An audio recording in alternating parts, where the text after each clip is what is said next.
Okay, hello everybody. Tonight I will be demonstrating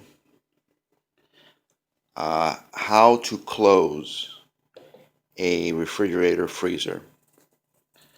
I know it's a hard thing, and many people have a lot of problems with this. So I will demonstrate this the best I possibly can.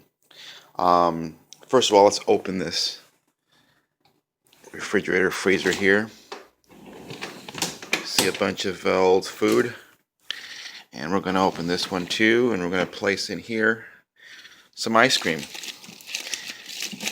It's very important to have this refrigerator closed or the ice cream will melt.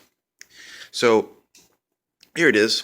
I'm taking my hand and I'm grabbing the handle and I'm gently pushing and pushing. And you'll hear a thump. Did you guys hear that? Let me do it again.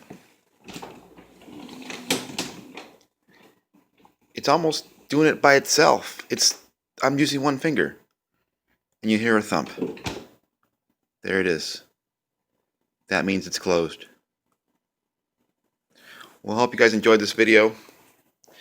Thumbs up and subscribe if you can. Have a good night.